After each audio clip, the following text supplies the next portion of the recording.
Welcome to graders acad. Myself Nandini. तो आज हमने चैप्टर 2 करना है ज्योग्राफी का। चैप्टर 1 हम कर चुके हैं थ्री पार्ट्स में। आज हम चैप्टर 2 करेंगे ज्योग्राफी का, जो कि बहुत छोटा सा चैप्टर है। उसका नाम है forest and wild life resources.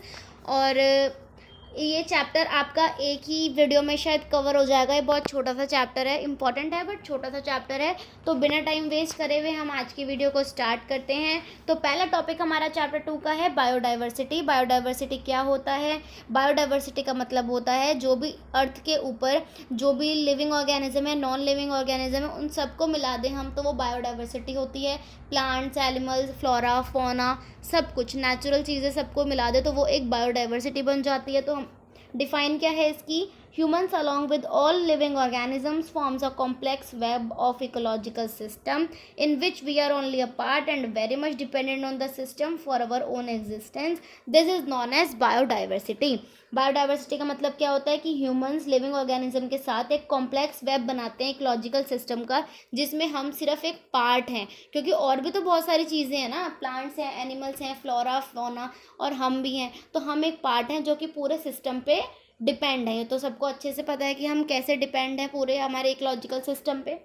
उसके बाद है, जैसे कि आप एग्जांपल ले लीजिए, प्लांट्स, एनिमल्स और जो माइक्रो ऑर्गेनिजम्स हैं वो क्या करते हैं? क्वालिटी ऑफ एयर बनाते हैं। ठीक है, प्लांट्स जो है क्वालिटी ऑफ एयर, जो कि हम सांस लेते हैं वो वाली एयर क्रिएट करते हैं। उसके बाद जो वाटर है हम पीते हैं। जो सॉइल है वो हमारा फूड प्रोड्यूस करती है, जिसके बिना हम नहीं रह सकते। फॉरेस्ट है, एक की रोल प्ले करता है, जिससे हमें प्राइमरी प्रोड्यूसर्स मिलते हैं। जैसे हमें दवाइयाँ मिलती हैं, मेडिसिन वगैरह हो गया, फ्रूट्स हो गए, और हमें लकड़ी वगैरह मिलती है। तो इसका मतलब एक एग्जाम्पल टाइप ऑफ एग्जाम्पल है कि हमें कैसे कैसे क्या क्या ऑब्टेन होता है। तो हम एक दूसरे के ऊपर डिपेंडेंट हैं।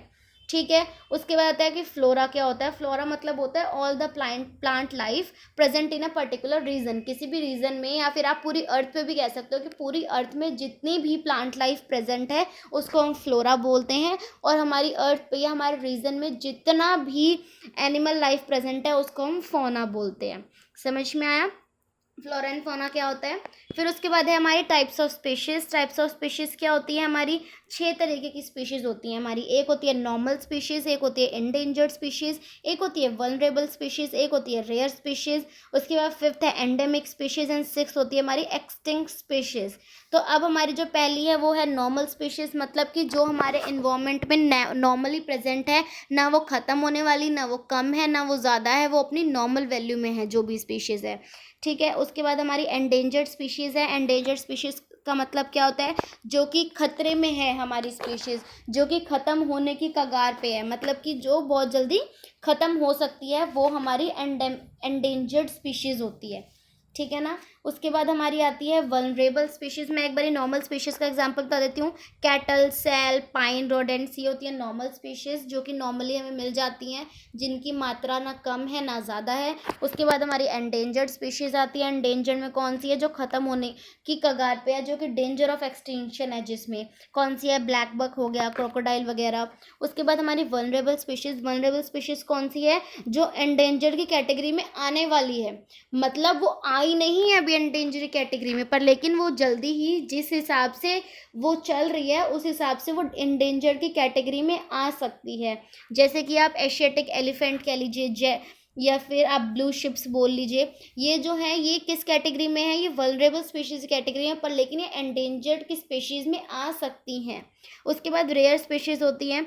रेयर स्पीशीज़ का मतलब होता है कि जिनकी बहुत स्मॉल पॉपुलेशन है, जो बहुत कम रह गई हैं। ठीक है, और वो वल्नरेबल और एंडेंजर्ड दोनों की ही कैटेगरी में आने को तैयार हैं। मतलब जैसे हमने वल्नरेबल पढ़ा था जो किसी कैटेगरी में आने वाली है एंडेंजर्ड की, ऐसे ही हमारी रेयर स्पीशीज़ है जो किसकी कैटेगरी में आने वाली है? वल्नरेबल की भी और एंडेंजर्ड। फिर उसके बाद है एंडेमिक स्पीशीज़। एंडेमिक स्पीशीज़ कौन सी होती है? जो कि किसी पर्टिकुलर रीजन में पाई जाती है, हर जगह नहीं होती है ये। जैसे कि Nicobar pigeon, Andaman wild pig. Andaman wild pig Andaman में ही मिलेगा आपको। उसके बाद निकोबार पिजन जो है वो निकोबार में मिलेगा आपको।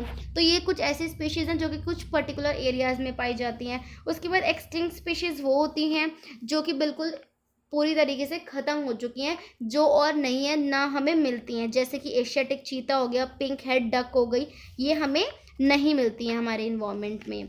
उसके बाद आता है कि जो फ्लोरा एंड फौना का जो डिप्लीशन है, जैसे ये ख़त्म होता जा रहा है धीरे धीरे, इसका क्या रीज़न है, ये क्यों ख़त्म होता जा रहा है?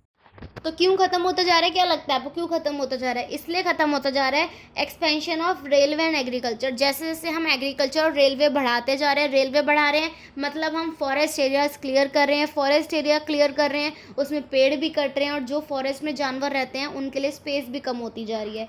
तो रेलवे और एग्रीकल्चर एक्सपैंड हो रहा है।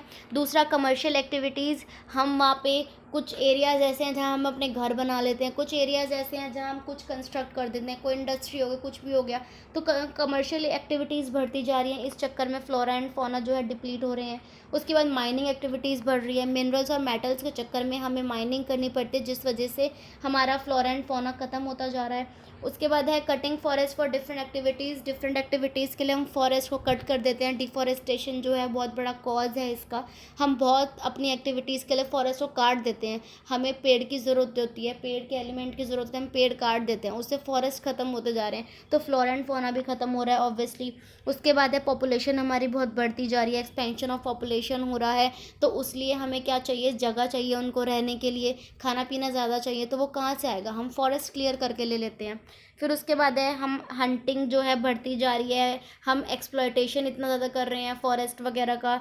उसके बाद है फॉरेस्ट फायर, गर्मी बढ़ रही है, उसमें फॉरेस्ट फायर लग जाती है, थोड़ी सी लगती है तो बहुत ज़्यादा फायर हो जाती है वो। उसके बाद पोल्यूशन बढ़ रहा है, या फिर हम जो हमारे रिसोर्सेज हैं हम उनका अनइक्वल कंजम्पशन कर रहे हैं, तो कहीं पे बहुत ज़्यादा है, कहीं पे बहुत कम है। ज़्यादा कैसे है कहीं पे, क्योंकि वो ज़्यादा पेड़ कट कर रहे हैं, कम कम है तो वो कम की वजह से ही पेड़ कट कर रहे हैं कि वो पूरी हमें पूरा पड़ जाए, तो उसके चक्कर में क्या हो रहा है, फ्लोरा एंड फौना डिप्लीट होता जा रहा है। तो उसके 6 रीजंस हैं। रेलवे एग्रीकल्चर बढ़ता जा रहा है, कमर्शियल एक्टिविटीज़ बढ़ रही हैं, माइनिंग एक्टिविटीज़ बढ़ रही हैं, फॉरेस्ट कटिंग बढ़ रही है, पॉपुलेशन बढ़ रही है, हंटिंग, ओवर एक्सप्लॉयटेशन, पोल्यूशन वगैरह बढ़ता जा रहा है। फिर उसके बाद है कि अब इसका इम्पैक्ट क्या होता है, इसका इम्पैक्ट हमारी ज़िंदगी पे क्या पड़ता है, जो डिप्लीशन होता जा रहा है, जो डिग्रेडेशन होता जा रहा है, उसका इम्पैक्ट क्या पड़ता है। सबसे बड़ा इम्पैक्ट जो है वो वुमेंस के लिए पड़ता है। कि वुमेंस के लिए कैसे, वुमेंस के लिए ऐसे पड़ता है कि जो गांव में लोग रहते हैं उनमें वुमेंस ही होती हैं जो फ्यूल, फॉडर, फ्रूट्स वगैरह लेने जाती हैं, मतलब फॉरेस्ट में लेने जाती हैं, वो बहुत दूर दूर तक वो लेने जाती हैं, और उससे उनका घर चलता है। लकड़ी लेके आती हैं, कभी फल फ्रूट, लकड़ी और फॉडर वगैरह सब कुछ लेके आती है। तो अब हमने अगर पेड़ काट दिए तो उन्हें और दूर जाना पड़ता है, जिसकी वजह से उनको हेल्थ इश्यूज़ आते हैं, उनको बहुत ज़्यादा चलना पड़ता है, बहुत ज़्यादा सामान लेके आना पड़ता है और बहुत दूर से लेके आना पड़ता है। उससे क्या होता है, उनकी हेल्थ पे इश्यूज़ हो जाता है। ठीक है। उसके बाद है फ्लड्स हमारी जो है बढ़ रही हैं, क्योंकि पेड़ क्या करते हैं, पेड़ हमारी फ्लड्स को रोक लेते हैं, वो पानी को रोकते हैं, पर लेकिन जब हमारे पास पेड़ या फॉरेस्ट नहीं बचेंगे तो फ्लड्स भी बहुत ज़्यादा आएंगी। उसके बाद है कि गरीबी बढ़ती जा रही है। गरीबी कैसे बढ़ती जा रही है, लोगों को अब सामान खरीदना पड़ रहा है ज़्यादा से ज़्यादा। जब फॉरेस्ट थे वो वहाँ से फल ले लेते थे, वहाँ से मेडिसिन, जड़ी बूटियाँ मिलती थी, पर अब पॉवर्टी कैसे बढ़ती जा रही है, अब पॉवर्टी ऐसे बढ़ती जा रही है, लोग, फॉरेस्ट ख़त्म हो गए हैं, लोग वहाँ से कुछ भी नहीं ले पा रहे, लोगों को खरीदना पड़ता है। फिर उसके बाद है conservation of forest and wild life in India. ये तो आपका नेक्स्ट टॉपिक है, conservation of forest and wild life in India. तो ये 3 पॉइंट्स है आपके डिग्रेडेशन के, कि क्या इम्पैक्ट पड़ रहा है डिग्रेडेशन का। नेक्स्ट पॉइंट है आपका conservation of forest and wild life in India. अब जो है कि कंजर्वेशन जो है फॉरेस्ट और वाइल्ड लाइफ का जो कंजर्वेशन है वो बहुत ज़्यादा इम्पॉर्टेंट है। जो हमें कंजर्व करने की ज़रूरत है, वो बहुत ज़्यादा ज़रूरत है हमें, कि हम कंजर्व करें फॉरेस्ट और वाइल्ड लाइफ को। अगर ऐसा ही ट्रेंड कंटिन्यू रहा, या जिस तरीके से हम उनको यूज़ कर रहे हैं अगर वही कंटिन्यू रहा, तो उससे क्या होगा, उससे जो जनरेशन फ्यूचर में आने वाली है ना, उसको प्रॉब्लम होगी। हम तो अभी जो यूज़ है जितना है हम यूज़ कर लेंगे, पर लेकिन जो आने वाली जनरेशन है उसको प्रॉब्लम होएगी। तो अब कैसे इम्पॉर्टेंट है कंजर्वेशन फॉरेस्ट और वाइल्ड लाइफ का इंडिया के अंदर, फॉरेस्ट और वाइल्ड लाइफ का जो कंजर्वेशन है वो क्यों इम्पॉर्टेंट है, अब ये देखते हैं। ये इकोलॉजिकल डाइवर्सिटी को प्रोटेक्ट करता है, प्रिजर्व करता है, कि एक हमारी साइकिल चलती है, पूरे नेचर की साइकिल चलती है। कुछ हम नेचर को देते हैं, फिर नेचर पलट के हमें देती है, फिर हम नेचर को देते हैं, तो ये साइकिल चलती रहती है। हम नेचर को कोई प्रोडक्ट दे रहे हैं, हम मतलब नेचर में जैसे हम प्लांट्स ग्रो कर रहे हैं, प्लांट्स में फूल फल वगैरह दे रहे हैं, तो ये एक साइकिल चलती रहती है। अगर इनमें से कोई सा भी एक एलिमेंट ख़त्म होता है ना, तो इससे पूरी साइकिल बिगड़ जाती है। तो इससे क्या होता है, ये क्या है, कंजर्वेशन करेंगे तो इकोलॉजिकल डाइवर्सिटी बनी रहेगी।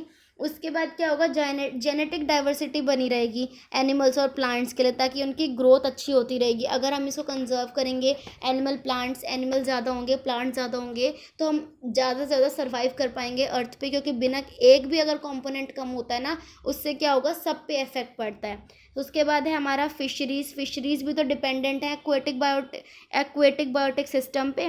तो फिशरीज़ को भी प्रॉब्लम होएगी अगर हम सारे हमारे जो भी हैं कंजर्व नहीं करेंगे, फॉरेस्ट वाइल्ड लाइफ वगैरह, उससे क्या होगा, फिशरीज़ पे भी इफेक्ट पड़ेगा। ठीक है ना। तो अब ये तो थे इम्पॉर्टेंट क्यों है कंजर्वेशन फॉरेस्ट और वाइल्ड लाइफ का। अब नेक्स्ट हमारा टॉपिक है कि स्टेप्स कौन से कंजर्वेशन के लिए, फॉरेस्ट और वाइल्ड लाइफ की कंजर्वेशन के लिए क्या स्टेप्स लिए गए हैं, इंडियन गवर्नमेंट ने क्या स्टेप्स लिए हैं। इंडियन गवर्नमेंट ने एक इंडियन वाइल्ड लाइफ एक्ट चलाया जो कि 1972 में इम्प्लीमेंट हुआ था, जिसके अंदर बहुत ज़्यादा प्रोविजंस निकाले गए कि हैबिटेट्स को प्रोटेक्ट करना है, उसके लिए प्रोविजंस निकाले गए। वो प्रोविजंस क्या क्या थे कि इसमें क्या होगा, सारी पॉपुलेशन जो बची है एंडेंजर्ड स्पीशीज़ की, उनको प्रोटेक्ट किया जाएगा। हंटिंग को बैन कर दिया गया। लीगल प्रोटेक्शन दे दी गई हैबिटेट्स वाले को कि जो हमने रूल्स बनाए हैं, जो भी फॉलो नहीं करेगा उस पर स्ट्रिक्ट एक्शन लिया जाएगा। हंटिंग बैन कर दी, जिसकी वजह से एनिमल्स बच जाएंगे। ठीक है। और रिस्ट्रिक्ट कर दिया ट्रेड इन वाइल्ड लाइफ के अंदर कोई भी आप जानवर नहीं बेच सकते। जो फॉरेस्ट के अंदर जानवर हैं, फॉरेस्ट मैनेजमेंट को बोल दिया गया है कि जो फॉरेस्ट के अंदर जानवर हैं ना वो बेच सकते हैं, ना आप उसका कोई भी पार्ट भी नहीं बेच सकते। फॉरेस्ट में जो है आप उनका ध्यान रखेंगे, सिर्फ उसमें कोई भी बिजनेस नहीं किया जाएगा। ठीक है। तो ये स्टेप्स हमारी इंडियन गवर्नमेंट ने लिए हैं, इंडियन गवर्नमेंट ने भी, और फॉरेस्ट प्रोटेक्शन जो कमेटी होती है उन्होंने भी। उसके बाद आता है टाइप्स ऑफ फॉरेस्ट। अब फॉरेस्ट जो होते हैं वो कितने टाइप के होते हैं। फॉरेस्ट हमारे 3 टाइप के होते हैं। कौन से? Reserved forest, protected forest and अनक्लास्ड forest. अब हमारे रिजर्व फॉरेस्ट कौन से होते हैं? रिजर्व फॉरेस्ट होते हैं हमारे कि हमारा जो more than half of the forest land, एक फॉरेस्ट की आधी से ज़्यादा लैंड क्या होती है, वो रिजर्व्ड होती है कि ना उसमें तुम कुछ हंटिंग कर सकते हो, ना उसमें से तुम कुछ तोड़ सकते हो, ना उसमें से तुम कुछ भी नहीं कर सकते। वो जो रिजर्व्ड है, चाहे वो गवर्नमेंट के अंडर रिजर्व है, चाहे वो वाइल्ड लाइफ प्रोटेक्शन कमेटी के अंदर प्रिजर्व है, वो किसी के भी अंदर प्रिजर्व हो सकती है, पर लेकिन वो रिजर्व्ड फॉरेस्ट है, वो रिजर्व्ड लैंड है। एक फॉरेस्ट का आधे से ज़्यादा हिस्सा रिजर्व्ड होता है। उसके बाद हमारा प्रोटेक्टेड फॉरेस्ट आता है। प्रोटेक्टेड फॉरेस्ट क्या होता है? 1/3 जो होता है टोटल फॉरेस्ट का, जो 1/3 एरिया होता है वो प्रोटेक्टेड होता है। वो फॉरेस्ट डिपार्टमेंट ने डिक्लेयर कर रखा होता है कि इतना एरिया प्रोटेक्टेड है, क्योंकि आसपास जो लोग रहते हैं उनको खाने के लिए, जैसे मैंने अभी आपको वुमेन वाला एग्जांपल दिया था, फॉडर, फूड, फ्यूल वगैरह सब चाहिए, तो वो तो फॉरेस्ट से ही मिलेगा। तो उसके लिए वो क्या करते हैं, 1/3 जो है प्रोटेक्ट कर लेते हैं और बाकी उनको दे देते हैं कि आप यहाँ से अपना सामान ले सकते हो, आपको जो जो चाहिए फॉरेस्ट में से आप वो ले सकते हो, पर 1/3 जो है वो प्रोटेक्टेड होता है। ठीक है। ये किसी भी डिप्लीशन से प्रोटेक्टेड होता है कि आप यहाँ पे कुछ भी छेड़खानी नहीं कर सकते। उसके बाद है अनक्लास्ड फॉरेस्ट। अनक्लास्ड फॉरेस्ट वो होते हैं जो कि वेस्ट लैंड होती है, फॉरेस्ट है या फिर वो वेस्ट लैंड है, जो कि या तो गवर्नमेंट के भी हो सकते हैं, वो प्राइवेट इंडिविजुअल के भी हो सकते हैं, या फिर वो कम्युनिटी के भी हो सकते हैं। वो अनक्लास्ड होते हैं, उसमें ना कोई वो रिजर्व्ड होता है, आप वहाँ से कुछ भी कभी भी ले सकते हो। जैसे अगर वो गवर्नमेंट के अंडर है तो आप वहाँ से कुछ भी कभी भी ले सकते हो। अगर वो प्राइवेट इंडिविजुअल के अंडर है तो प्राइवेट इंडिविजुअल जो आपको गाइडलाइंस देगा, आपको उस हिसाब से चलना पड़ेगा, पर लेकिन ना वो रिजर्व होते हैं ना वो प्रोटेक्टेड होते हैं। तो फॉरेस्ट जो है हमारे 3 टाइप के होते हैं। तो गाइज यहाँ पे ये वाला चैप्टर ख़त्म होता है। बहुत छोटा सा चैप्टर था, इंपॉर्टेंट थिंग्स हैं इसमें, बट बहुत छोटा सा चैप्टर था और कॉमन चैप्टर था, ये सब हमने पहले भी पढ़ा हुआ है। तो ये वाला चैप्टर तो यहाँ पे ख़त्म होता है, ये एक ही पार्ट में आ गया चैप्टर, ये वाला चैप्टर यहाँ पे ख़त्म होता है। बट इस चैप्टर में एक चीज़ मेन है, बहुत सारे आंदोलन हैं, लाइक बीज बचाओ आंदोलन, नवदन्या, चिपको मूवमेंट, ये सब हैं। ये सब की वीडियो मैं तब अपलोड करूँगी जब आप लोग मुझे कमेंट करोगे कि आपको अगर उसकी ज़रूरत है, मैं आपको तब ये अपलोड करके दूँगी।